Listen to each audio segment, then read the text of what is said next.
Observamos que existen oportunidades en la cultura, el turismo, la gastronomía y la tecnología. Por eso, en estos años de experiencia, hemos desarrollado un método de trabajo que ayuda a fortalecer el valor de los emprendimientos culturales e insertarlos en la economía naranja.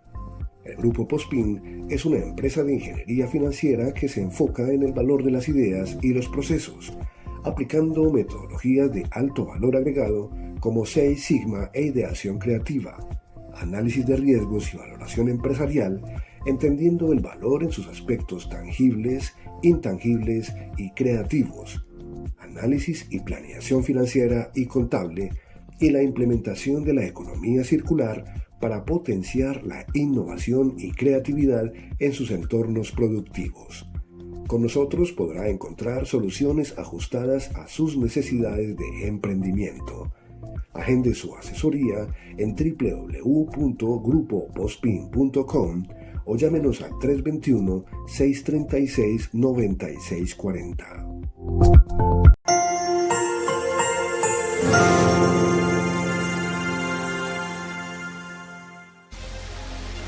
En el corazón de Antioquia late la innovación. Desde hace más de 110 años, la Sociedad Antioqueña de Ingenieros y Arquitectos, SAI, ha sido testigo y protagonista del progreso de nuestra región. Nuestros asociados han diseñado y construido los proyectos que han transformado nuestra tierra. Únete a nuestro gremio y forma parte de nuestra historia, porque juntos somos la fuerza de la razón.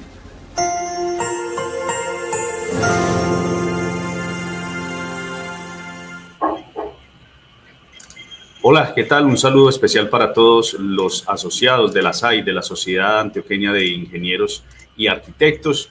Bienvenidos a este Jueves Cultural, hoy con un tema que necesitamos que prestar mucha atención porque es de vital importancia y es planeación patrimonial familiar, y para eso tenemos un invitado muy importante, Brian Gravini Angulo, abogado de la Universidad de Medellín con diplomado en Derecho de los Negocios, que es Derecho del Consumidor, Derecho Tributario, Derecho Aduanero y Cambiario y Gestión Jurídica Empresarial. Además tiene diplomado en Conciliación de la misma universidad, investigador del Grupo Agente de Carga Internacional, especialista en Derecho Tributario de la Universidad Externado de Colombia, magíster en Derecho del Estado con énfasis en tributación de la misma universidad, conferencista además de los módulos de régimen tributario en la exportación de servicios de la Cámara de Comercio de Medellín para Antioquia, docente de la especialización en legislación tributaria de la Universidad Pontificia Bolivariana, Universidad Central de Bogotá y Cámara de Comercio de Bogotá. Además,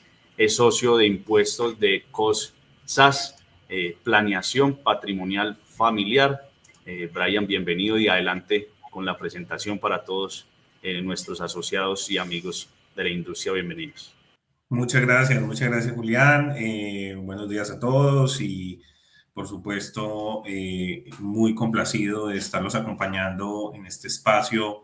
Gracias a la invitación que me hace la Sociedad Antioqueña de Ingenieros y Arquitectos.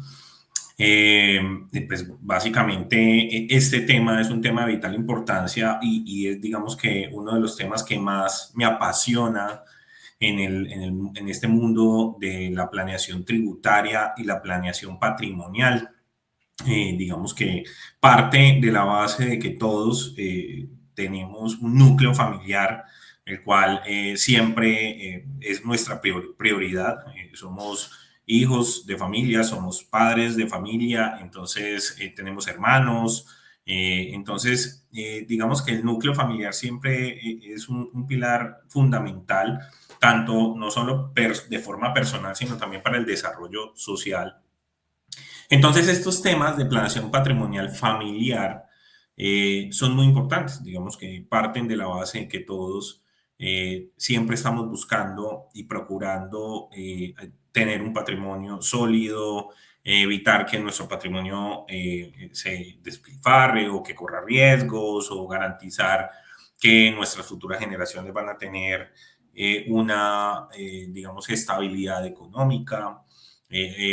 O simplemente, digamos que queremos que nuestro patrimonio no vaya perdiendo valor en el tiempo y se vaya rentabilizando. Entonces, partiendo de esa base, digamos que en nuestro ordenamiento legal, es decir, existen unas normas que entienden que la familia es el pilar de la sociedad y que por supuesto es un pilar que no puede tener continuidad, por lo menos una continuidad estable, si no tiene un patrimonio que lo respalde.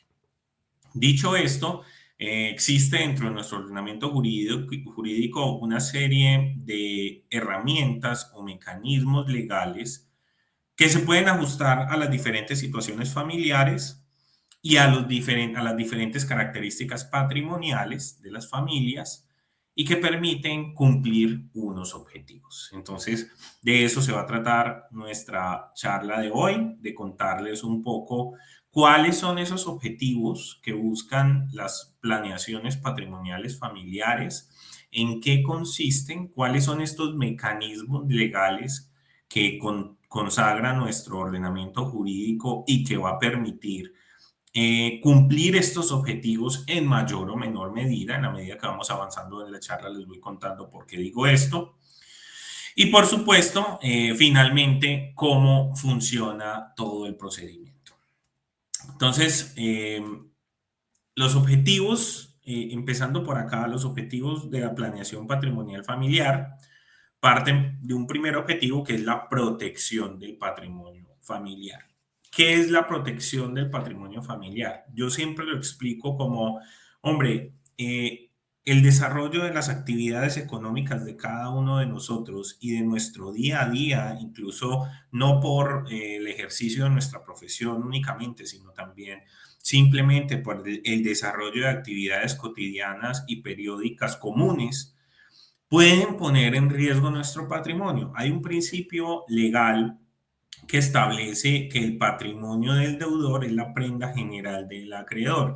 ¿Y esto qué significa? Significa que mientras uno como persona tenga patrimonio a su nombre, y con patrimonio me refiero a activos, inmuebles, ahorros, acciones de sociedades, intangibles, marcas, patentes que han logrado, digamos, que tener mucha fuerza hoy en día, derechos fiduciarios, cualquier tipo de bien que sea considerado un activo, pues puede ser susceptible de que una persona que considere ser mi acreedora puede iniciar cualquier tipo de acción legal de las existentes en nuestro ordenamiento para tratar de resarcir algún daño o perjuicio o simplemente una obligación con el patrimonio que se encuentra en cabeza de nosotros. Estos esquemas de protección patrimonial familiar entienden que nosotros dentro de nuestro ejercicio profesional, como ingenieros, como arquitectos, como abogados, como médicos, como cualquier profesión a la que estemos desarrollando, pues estamos corriendo algún tipo de riesgo, sea un riesgo contractual, es decir, de incumplimiento de algún tipo de contrato que pueda recaer sobre mí, riesgos extracontractuales, es decir, situaciones accidentales que no se derivan de la ejecución de un acto de negocio jurídico, como es el caso de cuando simplemente yo voy conduciendo y hay un incidente de tránsito. Hay otros riesgos que tienen que ver ya con el cumplimiento de obligaciones con entidades estatales. Verbigracia sería el incumplimiento en el pago de tributos. Por ejemplo, me atraso con el impuesto sobre la renta, me atraso con el impuesto sobre las ventas. Digamos que incumple algún tipo de obligación que tenga con algún tipo de entidad estatal. Entonces, este tipo de cosas hace que mi patrimonio constantemente, o el patrimonio que tengo en cabeza mío o a mi nombre, constantemente esté corriendo algún tipo de riesgo. Entonces, dicho esto, nuestro ordenamiento jurídico contempla una serie de mecanismos que permite generar un velo de protección a mi patrimonio, por si se logra configurar alguno de estos riesgos. Piensen en un médico que comete, digamos, que un error en su procedimiento y digamos que es objeto de una demanda de responsabilidad civil extracontractual médica.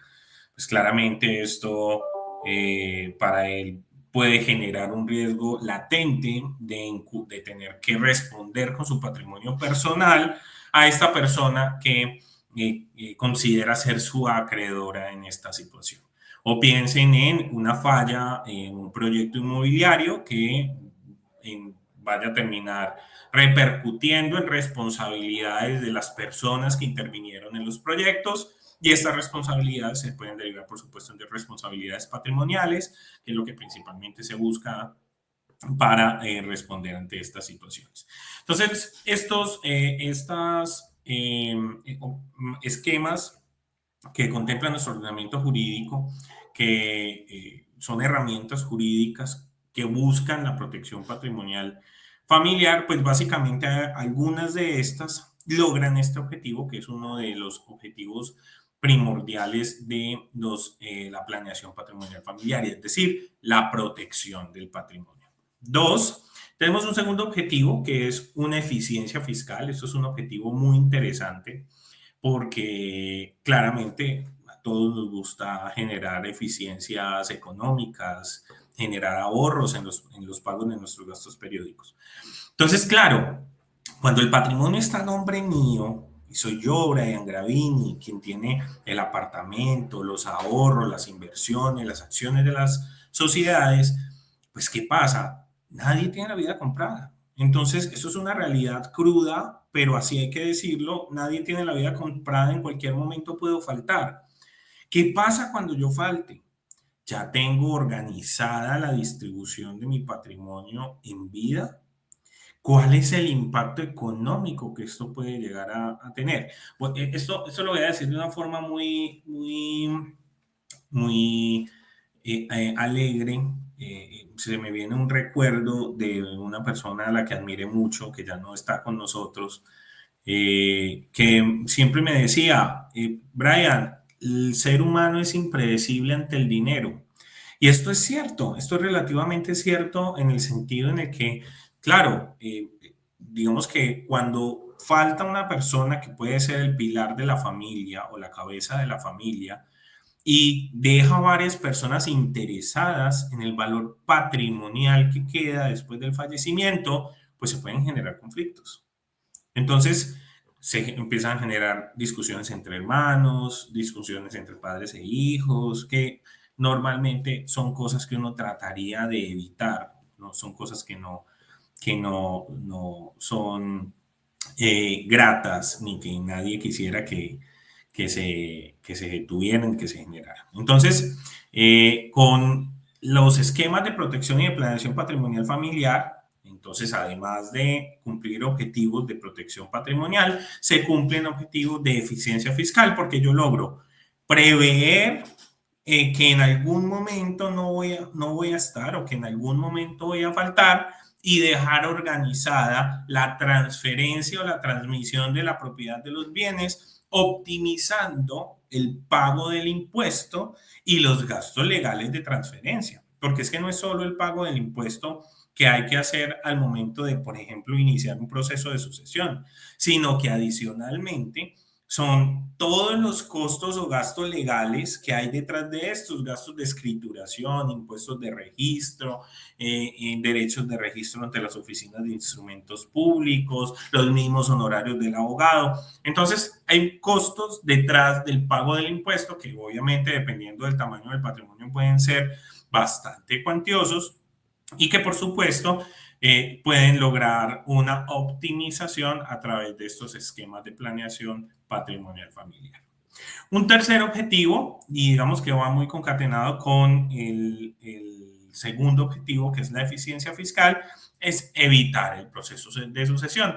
Como les decía en el punto anterior, pues básicamente es una situación que a cualquiera le puede suceder y que muchas veces deja algunas dificultades entre los miembros de la familia, o algunos inconvenientes o conflictos entre los miembros de la familia, porque pues, al faltar la cabeza de la familia y al ver el tamaño del patrimonio que se encuentra en disputa, pues se empiezan a generar discusiones entre los mismos miembros. Entonces, los esquemas de protección y de planeación patrimonial familiar buscan también que se evite ese proceso de sucesión, dejar las cosas arregladas en vida para todos, para que todos tengan la claridad de qué les corresponde y qué no, y no se generen conflictos y se pueda mantener esa unidad familiar en el tiempo.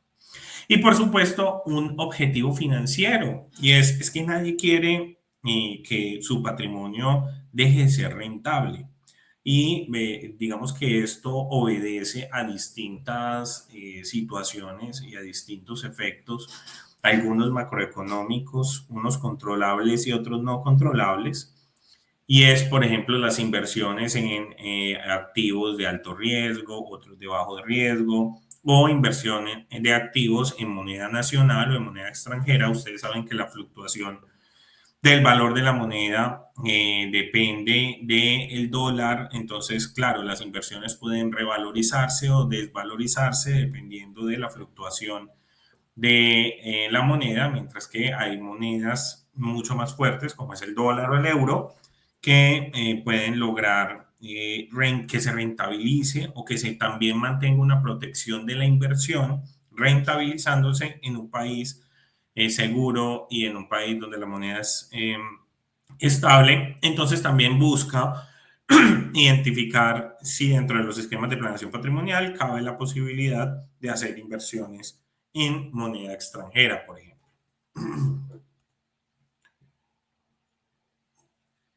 Entonces, como les decía, esta primera parte hace referencia a los objetivos y no es un relleno, como se dice vulgarmente. Hace parte de los objetivos y es fundamental para el núcleo familiar tener claros los objetivos. Recordémoslo, son 4. El primero es la protección del patrimonio. El segundo es la eficiencia fiscal. El tercero es evitar el proceso de sucesión. Y el cuarto es generar eficiencias financieras de la inversión. ¿Por qué lo repito? Lo repito porque la relevancia de los objetivos está en que la escogencia o la elección de la figura jurídica o de las figuras jurídicas que voy a utilizar para cumplir los objetivos depende de qué tan importantes sean para mí, para mi familia, estos objetivos. Yo esto lo digo también muy jocosamente, en estos esquemas de planeación patrimonial familiar, pues lamentablemente son una cobija chiquita, es decir, uno se tapa la cabeza y se descobija los pies, o se tapa los pies y se descobija la cabeza. Y esto lo digo jocosamente y de una forma también muy ilustrativa, porque algunos esquemas cumplen muy bien la función de protección del patrimonio, pero no cumplen muy bien la función de eficiencia fiscal, por ejemplo. O cumplen muy bien la función de eficiencia fiscal, pero no cumplen muy bien el objetivo de evitar el proceso de sucesión. Entonces, como tenemos un número limitado de esquemas jurídicos que pueden permitir el cumplimiento de estos objetivos y tenemos unos objetivos definidos, normalmente dentro de los ejercicios de planeación patrimonial familiar, porque esto digamos que es un ejercicio que se hace con la familia, es un ejercicio muy bonito y muy interesante. Dentro de estos ejercicios, el primero consiste en priorizar objetivos. Entonces se ponen los 4 objetivos y se le pide a la familia, primero de forma individual y después de forma colectiva, que prioricen estos objetivos. Es decir, cuál es del más importante al menos importante para tanto para cada uno como para el grupo de la familia. Y de ahí en nuestra experiencia hemos identificado que se presentan distintas posturas y algunos están de acuerdo, otros no están de acuerdo, pero finalmente el ejercicio tiene que ser que tienen que sacar esos objetivos priorizados, porque eso va a garantizar que las herramientas jurídicas que se utilicen para cumplir estos objetivos queden o satisfagan la necesidad o el deseo del grupo familiar frente a lo que, o la expectativa del grupo familiar frente a lo que estaban esperando en cuanto a los esquemas legales que les permitan cumplir estos objetivos.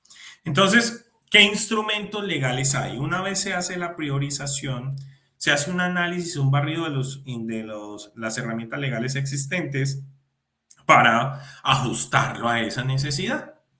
Y contamos con varias, ahí digamos que las ven enlistadas y empecemos con una de las más comunes Y digo una de las más comunes porque se ha vuelto una herramienta casi que del día a día de todos, e incluso personas que no se dedican comúnmente a estructurar esquemas de protección patrimonial familiar, pues también la recomiendan porque es una de las más comunes. Y es la constitución de sociedades familiares. Claramente es una sociedad normalmente, o digamos que hace unos años, la sociedad que se utilizaba para estos esquemas eran las sociedades en comandita por acciones. Estas sociedades en comandita por acciones se utilizaban mucho con sus socios gestores, con sus accionistas, y se metía el patrimonio, pero no era tan popular. No era tan popular porque era una herramienta bastante costosa. Se tenía que hacer por escritura pública, cada modificación implicaba hacer una escritura pública adicional. Pero a raíz de la ley 1258 del 2008 que creó la SAS y que creó este tipo societario flexible que existe hoy, pues todos los esquemas de planeación patrimonial familiar migraron a vehículos SAS que la hacen un poco menos engorrosa. Y digo un poco porque sigue siendo una estrategia, digamos que a algunos costos, y ya voy a contarles cuáles son los pros y los contras de cada una de estas figuras, pero es la más común, es lo que ustedes más van a escuchar comúnmente en la cotidianidad, y es crear sociedades familiares. ¿En qué consiste normalmente? Y grosso modo, claramente cada una de estas figuras puede tener sus particularidades, y esas particularidades dependen de la situación particular del núcleo familiar, del patrimonio de la familia. No todas las familias son iguales, hay familias de padres separados, divorciados, solteros, hay familias sin hijos, entonces hay personas solteras que también quieren implementar planeaciones patrimoniales familiares, y es totalmente válido. Entonces, como las circunstancias es distinta, igual también en el tema de las inversiones. Pueden ser el mismo tipo de familia, padre, madre, casados con 2 hijos, pero sus patrimonios pueden ser diferentes. Algunos tienen sus inversiones en propiedades inmobiliarias, otros los tienen en inversiones financieras, otros los tienen diversificados, algunos tendrán criptoactivos adquiridos, qué sé yo. Entonces, como las inversiones pueden ser distintas, las recomendaciones son distintas, y la forma de ajustar cada una de estas herramientas legales también toma su particularidad. Pero en términos generales, para que me entiendan la idea, es crear una sociedad, una SAS, que es la que más se usa. Realmente otros tipos societarios para planeaciones patrimoniales familiares raramente se usan porque contemplan complejidades. Y en estas SAS se meten todos los bienes patrimoniales. Entonces, metiendo los bienes del patrimonio familiar en estas SAS, ya se cumple un primer objetivo, y es la protección del patrimonio familiar. ¿Por qué? Porque si Brian Gravini se ve enfrentado a un accidente de tránsito, por decir cualquier cosa, y la persona que se vio vulnerada con el accidente de tránsito pretende presentarme una demanda de responsabilidad civil extracontractual para que le pague una indemnización millonaria, pues lo haré en la medida de mis posibilidades, pero ya no tengo el riesgo de que me embarguen mi patrimonio, porque el patrimonio se encuentra protegido en este vehículo societario que es la sociedad familiar. Tiene otras ventajas, y digamos que con esto quisiera pasar a las características y a los pros y los contras. Tiene otras ventajas, y es, por ejemplo, que sus estatutos permiten crear acciones privilegiadas, y que normalmente, y como vuelvo y repito, esto se particulariza de acuerdo a las necesidades de la familia, pero normalmente se utilizan para darle unas acciones privilegiadas a los padres para que ellos mantengan el control, por lo menos el control político, que me refiero con control político a la toma de decisiones y demás, nombramientos y demás, que es lo más importante de la compañía, mientras que los hijos hacen parte de la sociedad, pero no tienen el control, por lo menos mientras estén los padres. Pero sí pueden tener unos beneficios económicos, es decir, pueden tener distribución o participación en las utilidades de la compañía, o algún tipo de porcentaje en las tomas de las decisiones o deliberaciones. Ya eso dependerá de cómo lo quiera configurar el núcleo familiar. Entonces, vean las ventajas. Hay una protección familiar, hay una protección patrimonial.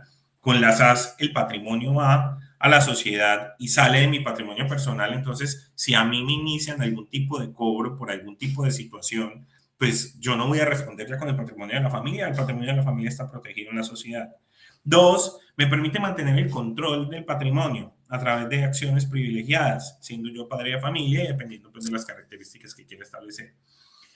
Y tres, el proceso de sucesión no se elimina del todo, pero sí se mitiga mucho, porque yo puedo lograr que al ser acciones privilegiadas que existen por mi existencia, pues también cambien su naturaleza cuando yo deje de existir y pueden volverse acciones de valores muy pequeños que implicarían simplemente hacer una sucesión muy básica en una notaría que no le va a generar a ninguno de los demás herederos forzosos, por ejemplo, algún tipo de malestar, inconveniente o discusión con otros miembros familiares. Incluso esto se puede mezclar con otras herramientas que más adelante vamos a ver.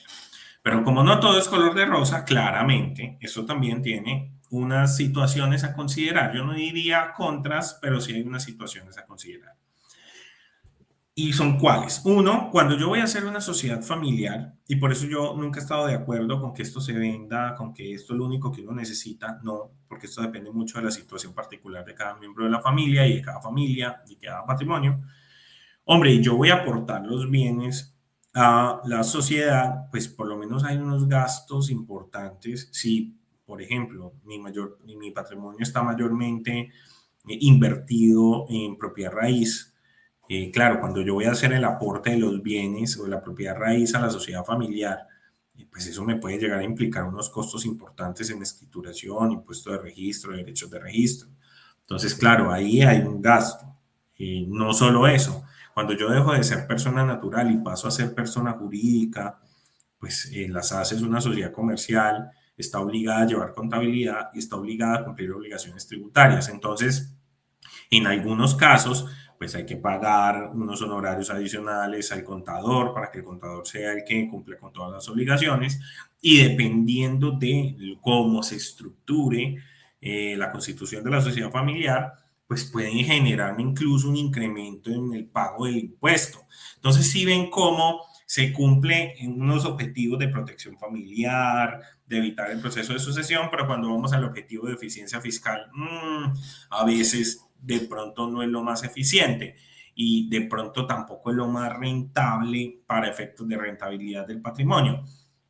Todo eso de qué depende de la forma en la que se estructure y depende de la estructura del núcleo familiar y depende de la composición del patrimonio familiar. ¿Listo? Entonces, esto, por supuesto, es una de las primeras herramientas legales que existen para las planeaciones patrimoniales familiares. Pasemos a una segunda herramienta, también muy tradicional. Esto se utilizaba mucho y se dejó de utilizar. Creo que muchas veces se utilizaba mal utilizada. Y es el derecho real de usufructo. O esto también coloquialmente le llaman la nuda propiedad. ¿Esto en qué consiste? Todos los bienes en Colombia, sean bienes corporales, sean bienes incorporales, derechos, pero todos los bienes en Colombia tienen tres atributos, que es el atributo del uso, el atributo del goce y el atributo de la disposición. El atributo del uso hace referencia a la posibilidad de tener el bien y usarlo para lo que fue creado. Entonces, voy a poner el ejemplo con mi celular.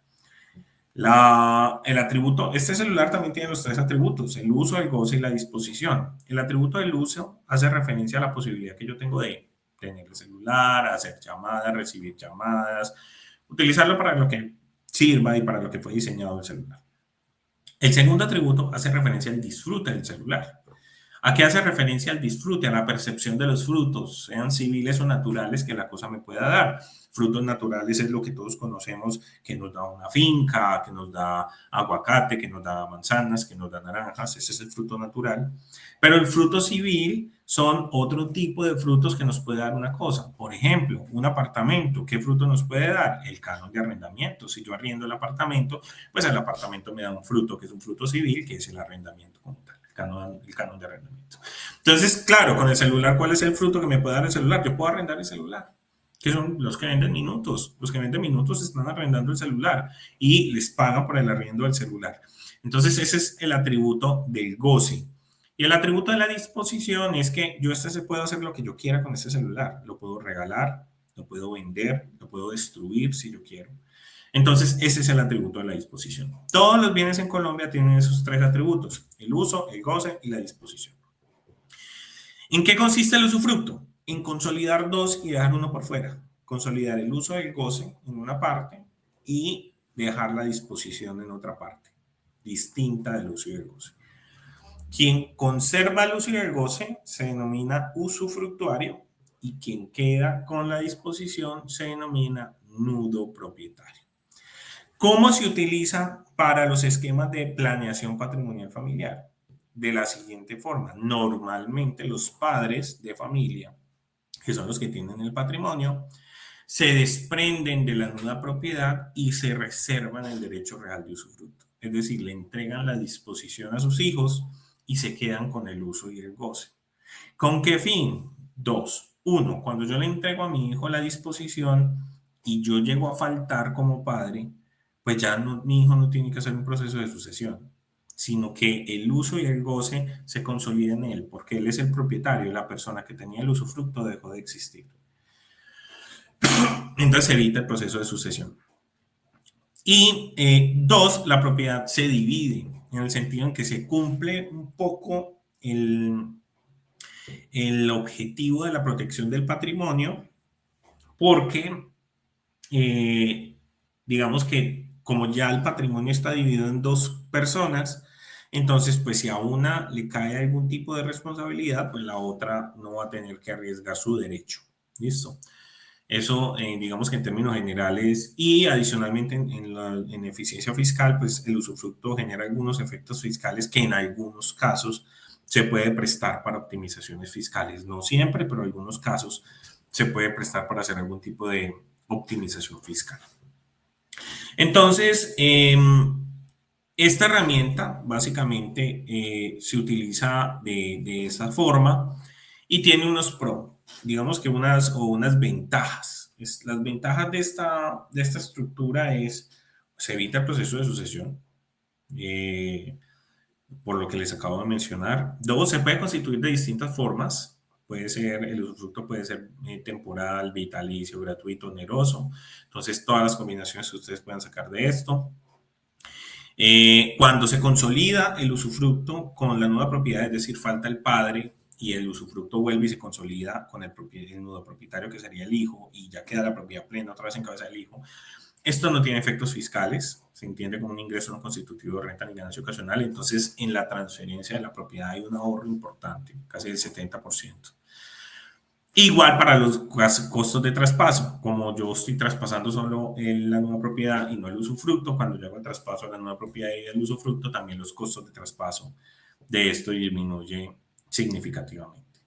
Pero tiene dos puntos a tener en cuenta. El primero es que pues, los padres no tienen 100% el control, se pierde un poco el control. A diferencia de la sociedad en la que los padres mantienen el control, en el usufructo se pierde, porque los hijos, que son los nudos propietarios, pueden perfectamente, por lo menos desde el punto de vista legal, pueden vender, regalar, destruir el bien, hipotecarlo, pueden hacer lo que quieran con él, porque ellos ya son los propietarios.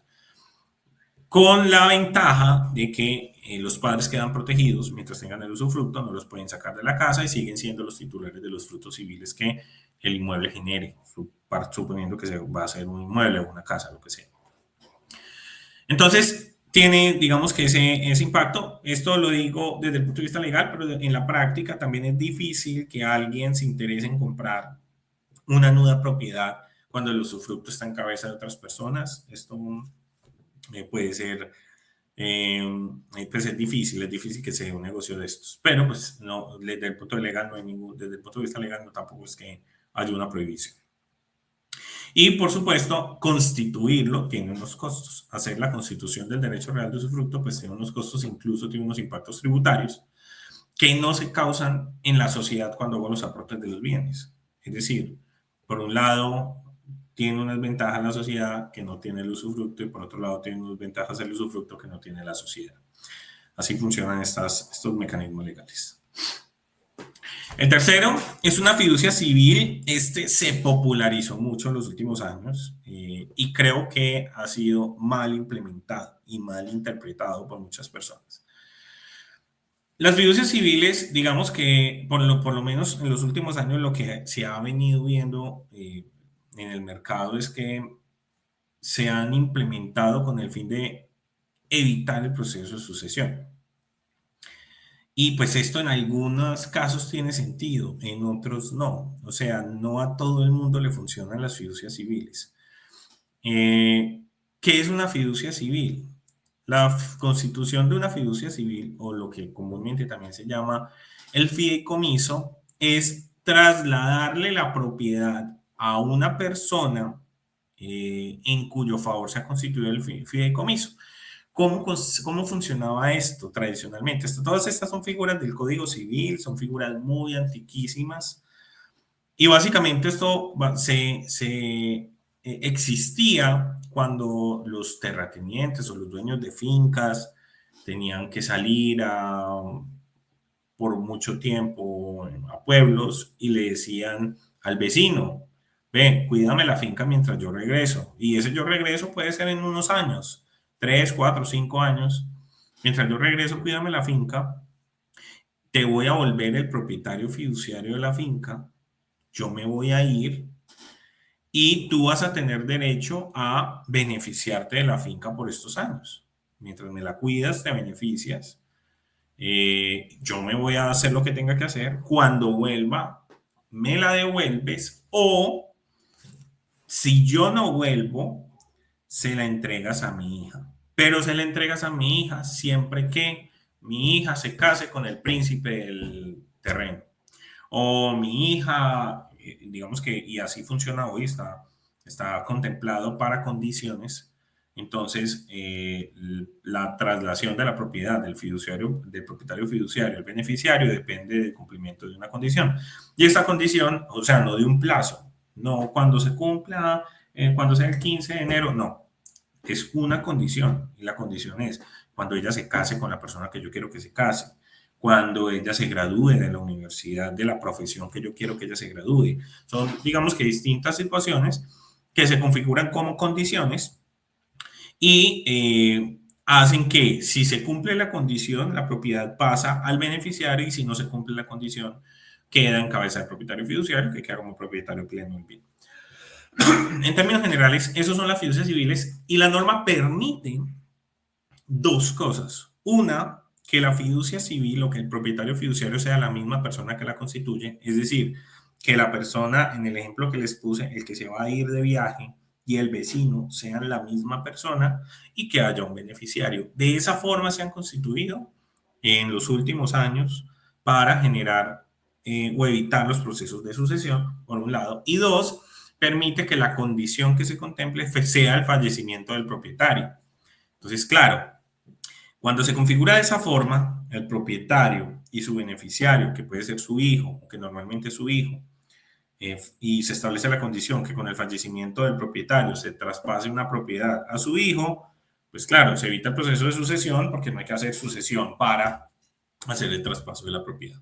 Pero esto no cumple todos los objetivos. El primero que no cumple es el de la protección del patrimonio, porque pues sigue estando el bien en el patrimonio del propietario, entonces si el propietario tiene algún inconveniente, pues van a recaer sobre ese bien, a pesar de que tenga una fiducia civil.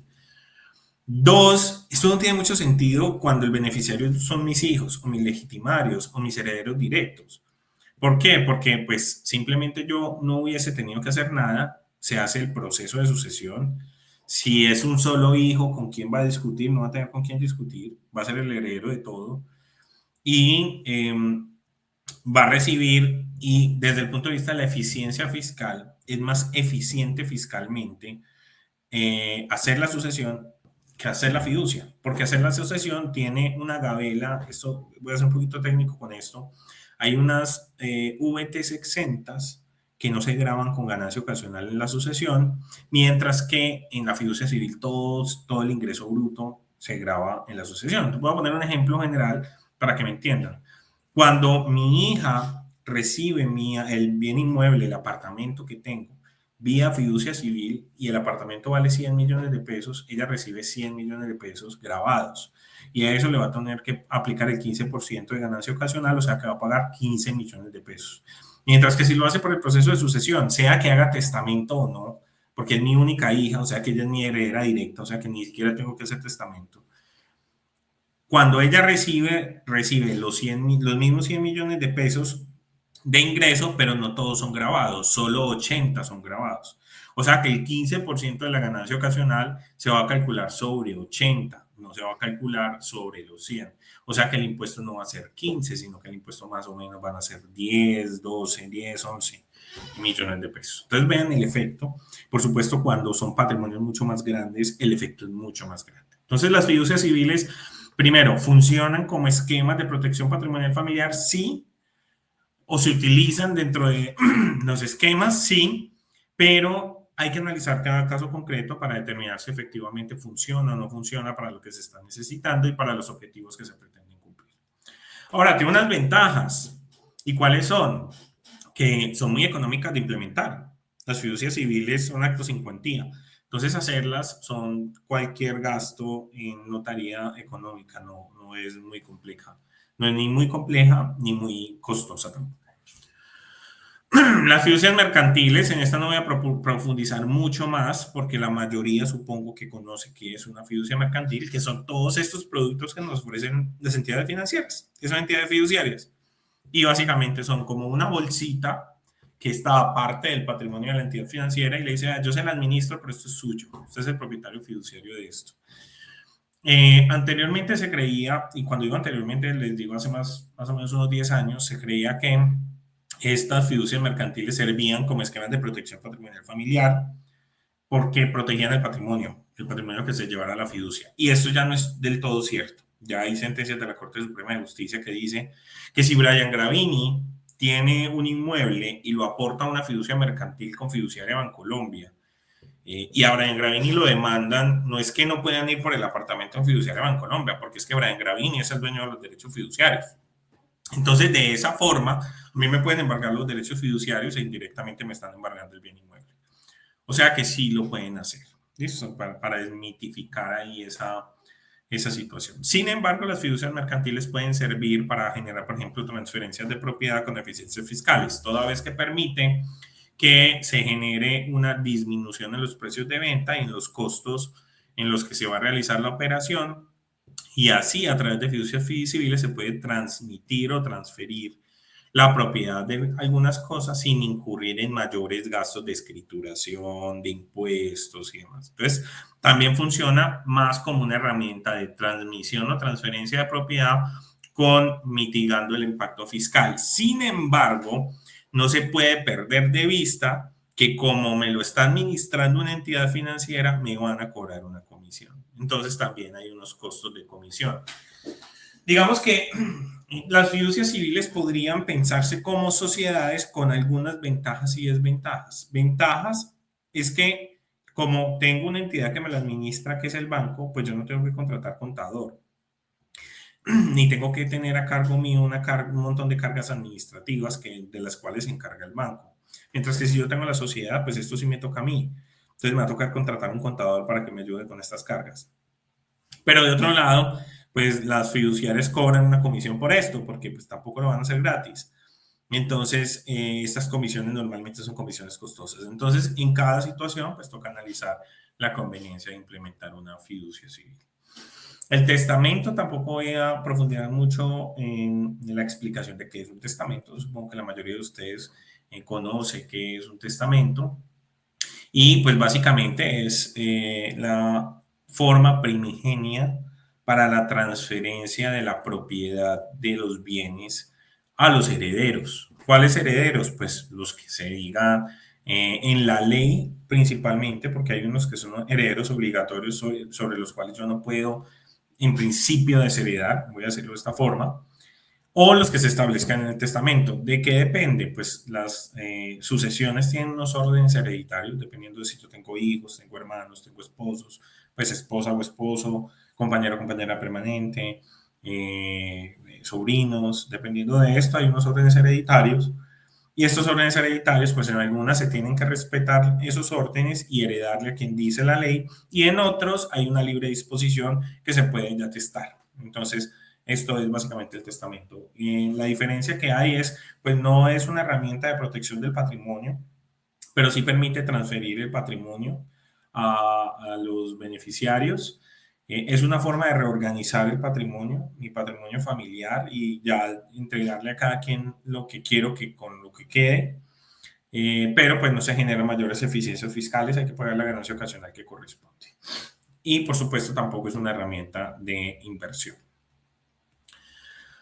Y como les decía, hay algunos esquemas que me permiten invertir en el exterior o tener mi patrimonio en moneda extranjera, en países más seguros, en economías más estables, en monedas más estables. Y tengo que hablar de trust en el exterior y seguros de vida internacionales. Los trust en el exterior, pues básicamente son fiducias como las fiducias civiles en Colombia, pero en el exterior. Generan algunos beneficios en la transmisión de la propiedad para evitar procesos de sucesión, y me permiten tener rentabilizada la inversión en moneda extranjera. ¿Qué no tienen estos trusts? Tienen que no me generan una protección del patrimonio en principio, aunque sí generan un velo de clandestinidad, pero en principio no hay como una protección patrimonial del todo. Y desde el punto de vista de la eficiencia fiscal, pues por lo menos para los que somos residentes fiscales colombianos, pues ahí se transparenta todo el efecto tributario. Pero me permiten cumplir objetivos como el de evitar el proceso de sucesión y me permite cumplir objetivos como el de rentabilizar las inversiones porque las voy a tener en una moneda más fuerte. Y los seguros de vida internacionales. ¿Cómo funcionan estos seguros de vida internacionales? Básicamente lo que me dicen es, hombre, cambia tu patrimonio. Si tú tienes hoy un portafolio de inversión, voy a decir cualquier cosa, tú tienes un portafolio de inversión que equivalente a unos 1.000 millones de pesos. 1.000 millones de pesos en tu patrimonio, en tu portafolio de inversión, te están rentabilizando el 10% efectivo anual. Bajita, está bajito, pues, pero supongamos que es el 10% efectivo anual. Eso quiere decir que de los 1.000 millones de pesos, tú te estás ganando 100 millones de pesos al año. Pero esos 100 millones de pesos al año, tú estás pagando 35 millones o 40 millones de pesos de impuestos, o sea, un 35 o 40% de impuestos, o sea que tú no te estás ganando 100 millones, sino que te estás ganando 65 millones de pesos. ¿Listo? O sea que la rentabilidad final de tu patrimonio, que está en dinero líquido, es de el 6.5%. ¿Listo? Pues, ¿qué dicen estos seguros? Te dicen, hombre, yo te entrego, no te doy el 6.5, yo te doy el 10. Te doy el 10 y te doy el 10 bruto. Es decir, no vas a pagar impuestos por esto. ¿Cómo? Sí, no vas a pagar impuestos por esto. ¿Por qué? Porque es que un seguro es un gasto. Entonces, ellos lo manejan como un gasto en el exterior con un componente de ahorro y yo te voy a dar la rentabilidad de ese ahorro. Entonces, y se establece que la recuperación del componente de ahorro se hace a unos años, eso ya tiene unas pólizas muy específicas, unas condiciones muy específicas que también dependen de la compañía aseguradora, pero en términos generales les quería mencionar que es otro esquema de protección patrimonial familiar que se utiliza, porque en la medida en que yo paso de tener un activo a tener una póliza que es un gasto y no hace parte de mi patrimonio, entonces cumple el objetivo de protección patrimonial porque eso no me lo van a poder embargar. 2, cumple el objetivo de eficiencia fiscal porque no va a poner impuestos por eso. 3, cumple el objetivo de rentabilizar el patrimonio porque normalmente son pólizas en moneda extranjera. Entonces, y no es algo que en teoría sea muy costoso implementar. ¿Cuál es la situación? Que puede ser algo, se pierde el control, se pierde el patrimonio, primero que se tienen que tener recursos líquidos, pocas empresas aseguradoras aceptan activos físicos, entonces normalmente hay que tener los recursos líquidos. Y 2, se pierde un poquito de control, o sea, dejan de ser productos a la vista, porque hay que establecerlos a unos plazos establecidos. Y pues claro, si la aseguradora se quiebra y no me responde, pues pierdo mi patrimonio. Entonces, eso también hay que tenerlo en cuenta.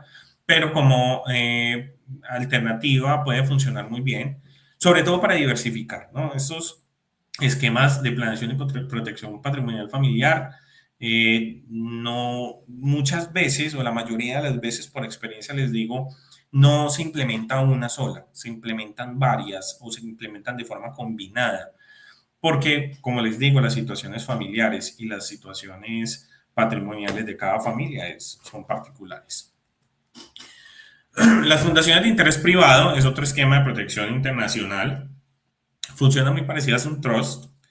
Eh, También tienen mucha fama eh, y básicamente cumplen con el objetivo de protección patrimonial familiar, cumplen con hasta cierta medida con evitar el proceso de sucesión eh, y ya no funcionan muy bien para efectos de eficiencia fiscal, pero sí me permiten tener inversiones en moneda extranjera. Entonces, también se cumplen algunos de los objetivos de los que hablamos inicialmente.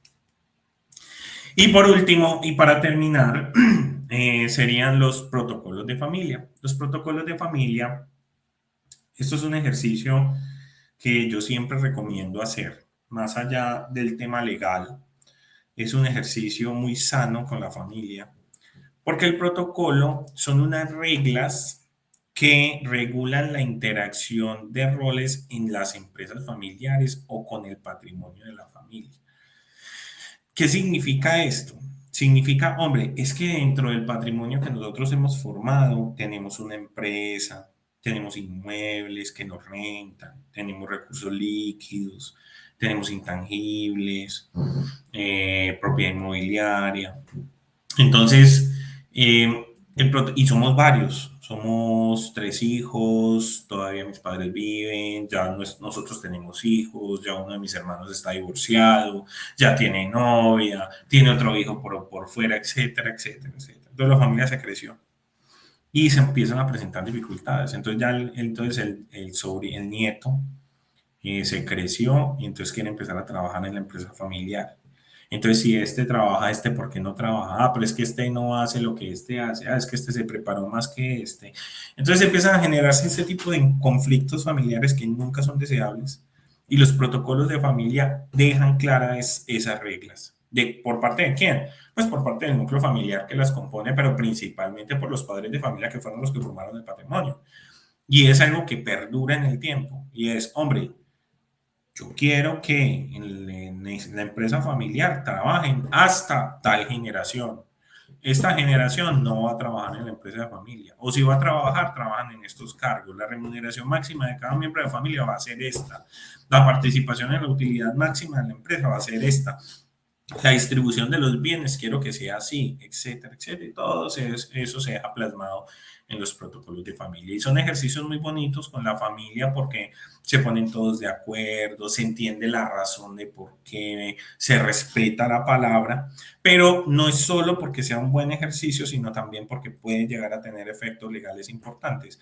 Estos protocolos de familia normalmente se implementan o se incorporan en los estatutos de las compañías o se llevan a mecanismos legales que permiten que tengan obligatoriedad y que se puedan hacer exigibles ante una autoridad judicial si es necesario. Entonces también son esquemas de planeación patrimonial que se complementan. Básicamente esto lo que busca es complementar los esquemas de protección y patrimonio de planeación patrimonial familiar correspondiente. Entonces, eso era lo que tenía por contarles. Creo que con esto cumplimos el itinerario. Y nada, les quería dar a ustedes las gracias por ojalá haber permanecido todo el tiempo en esta charla. Un saludo y feliz mañana.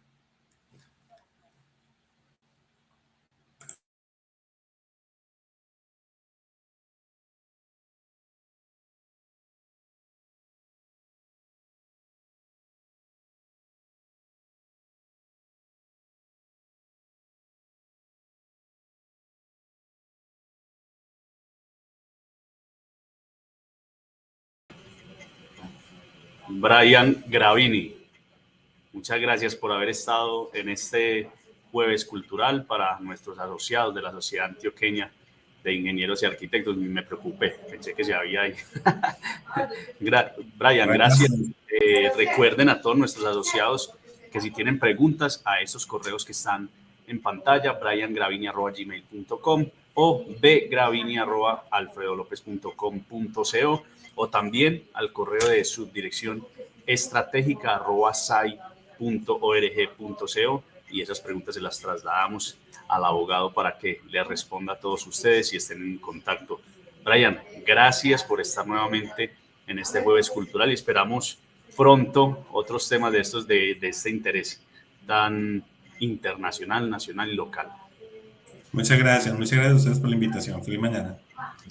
Chao, gracias Brian, y un saludo para todos ustedes asociados. Recuerden seguirnos en nuestras redes sociales como @SAI Antioquia y nos vemos en el próximo jueves cultural. Hasta la próxima.